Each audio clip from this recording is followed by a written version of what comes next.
Salut à tous et bienvenue dans cette nouvelle vidéo. Je sais que vous vouliez des nouvelles de Nono. Bonne nouvelle, il a quitté les soins intensifs pour rentrer en chambre. Voilà, donc le plus dur est passé. Il a réussi à tenir le week-end. Ça fait 2 semaines qu'il est à l'hôpital. Il était en réanimation pendant 1 semaine. Il a quitté l'AREA pour les soins intensifs. Il est resté en soins intensifs pendant 1 semaine. Et il a enfin quitté les soins intensifs pour la chambre et le service de cardiologie, je crois.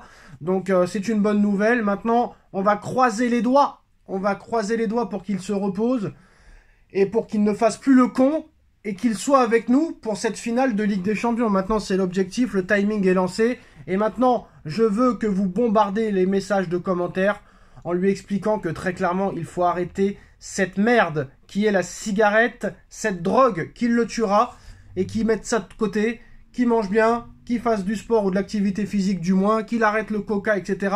C'est à vous de le convaincre. Si lui, il n'est pas convaincu, c'est à vous de le convaincre. Même si c'est à lui-même de se convaincre et c'est à lui-même d'arrêter. Il n'y a personne qui l'aidera. Mais si quelques messages peuvent l'aider, pourquoi pas, j'ai envie de vous dire. Bon, on va parler du Paris Saint-Germain, on va parler de cette finale de Coupe de France, cette finale de Ligue des Champions, le Mercato, la Coupe du Monde des clubs, le Ballon d'Or 2025.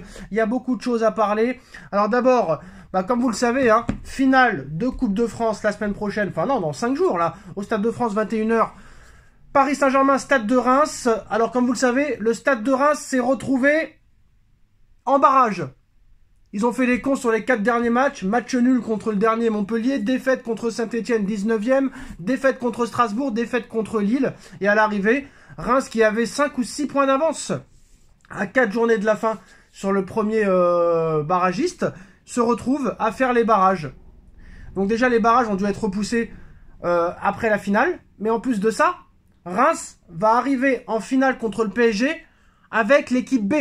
Parce que mercredi, Reims joue son match aller contre Metz, 3e de Ligue 2. 3 jours plus tard, le match contre le PSG. Et 4 jours après, le match retour contre Metz. Alors, tout dépend un petit peu de ce qui va se passer.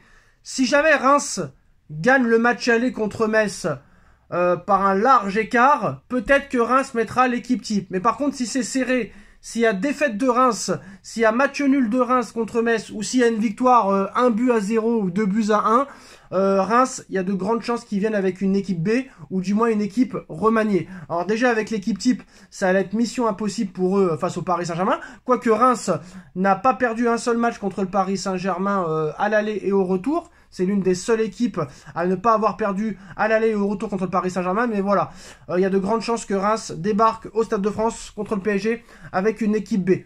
Donc il faut que Paris reste concentré et gagne cette Coupe de France. Pour l'instant, la Ligue des Champions, c'est de côté. L'objectif, c'est la finale de la Coupe de France samedi soir. On a vu que l'Inter, malgré leur victoire hier, est toujours à 1 point de Naples. Donc l'Inter va devoir jouer aussi à fond la semaine prochaine pour essayer de gagner son Scudetto. Et on a vu que Lautaro Martinez est toujours blessé. Hier, il n'a pas participé à cette rencontre contre la Lazio de Rome. Et tout Milan, tout l'Inter retient son souffle. Lautaro Martinez, qui était blessé contre le Barça, n'est toujours pas revenu. Et Lautaro Martinez, franchement, tout le monde est en train de s'inquiéter. Tout le monde retient son souffle. Donc il y a toujours ce problème à la cuisse.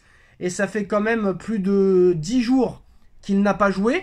Il ne jouera pas avant samedi prochain. Donc ça veut dire que même s'il joue la semaine prochaine, ça fera 3 semaines sans rythme. Et si jamais il est préservé pour la finale, quand il va arriver contre le PSG, il aura presque pas joué pendant plus de 3 semaines et demie. Et c'est pas ce qu'il y a de mieux pour une finale de Ligue des Champions, vu l'intensité qu'il va y avoir. Donc Lautaro Martinez, très très très incertain pour cette finale de Ligue des Champions contre le Paris Saint-Germain. En ce qui concerne le Ballon d'Or, les gars. Bon, le Ballon d'Or, l'Inter a fait match nul hier, j'ai oublié de vous dire, contre la Lazio. Donc voilà. Peut-être que la perte du Scudetto va leur faire mal au cerveau et très mal mentalement. Et en plus de ça, je crois qu'ils se sont fait revenir à la 90e minute hier. Donc ça peut faire très très très mal dans les têtes de l'Inter de Milan. Les critères pour le Ballon d'Or 2025, c'est intéressant de voir ça ensemble. France Football et l'équipe ont dévoilé les critères, les nouveaux critères pour gagner le Ballon d'Or 2025. Vous savez que le débat est rude, Tout le monde nous explique que ça va se jouer entre Ousmane Dembélé et Monsieur Lamine Yamal. Les critères qui désigneront le Ballon d'Or 2025 sont les performances individuelles et le caractère décisif et impressionnant, l'aspect collectif et les trophées remportés, la classe et le fair play. Le critère lié à l'ensemble de la carrière disparaît. Quand je regarde un petit peu tout ça, les performances individuelles et le caractère décisif et impressionnant, c'est un peu à égalité entre Yamal et Dembélé. L'aspect collectif et les trophées remportés, pour l'instant Yamal a 3 titres. Dembélé en a 2. S'il gagne la Coupe de France, il en aura 3. S'il gagne la Champions League, le Graal, 4. Coupe du Monde des clubs, 5. Peut-être Ligue des Nations, 6. Peut-être Super Coupe d'Europe, 7. Si Dembélé gagne les 7 trophées, ça risque d'être assez compliqué. Mais pour l'instant, peut-être que Dembélé a un léger avantage. Je dirais peut-être 52-48. Tout dépendra si Dembélé gagne la Coupe de France et la Ligue des Champions. Et pourquoi pas la Coupe du Monde des clubs. Et il y a aussi ce match France-Espagne qui va être très important. Yamal versus Dembélé. Dembélé versus Yamal. Donc voilà, les deux sont peut-être à égalité à l'heure où on parle. Mais si jamais les 2 prochaines semaines ou les prochains mois du Paris Saint-Germain peuvent être exceptionnels avec cette Coupe du Monde des clubs en plus de la Champions League, de la Coupe de France, ça peut être historique pour Dembélé qui sera favori bien sûr s'il gagne tous ces trophées qu'on vient de parler et qu'on vient de citer.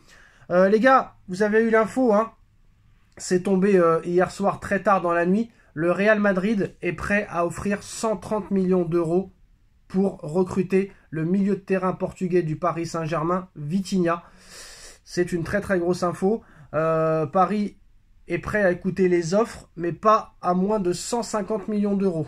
Apparemment, c'est la priorité de Pérez et de Xabi Alonso pour enfin remplacer Toni Kroos qui est parti l'été dernier et qui n'a jamais été remplacé. Donc c'est vraiment un objectif pour Monsieur Pérez.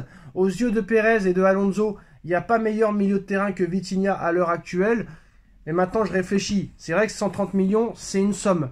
Il faut réfléchir. Mais à l'arrivée, à part Pedri, qui est meilleur que Vitinha cette saison? Pas grand monde.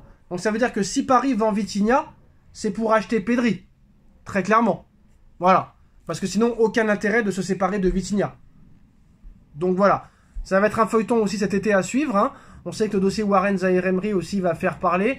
Mais en tout cas, voilà, le Real Madrid étudie un transfert avec Vitinha.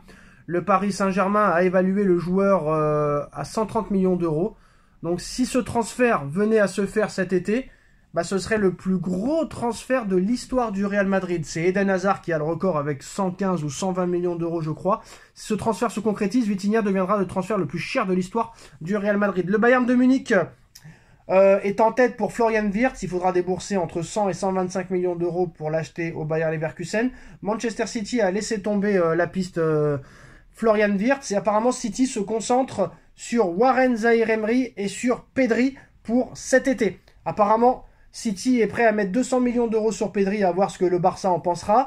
Et City est prêt à mettre 100 millions d'euros pour Warren Zaïre-Emery, qui pourrait peut-être être sur le départ du Paris Saint-Germain. Voilà les gars, c'est les dernières infos. Dites-moi en commentaire ce que vous en pensez. On like, on partage, on commente, on s'abonne et on se retrouve très vite pour une nouvelle vidéo. Tchuss.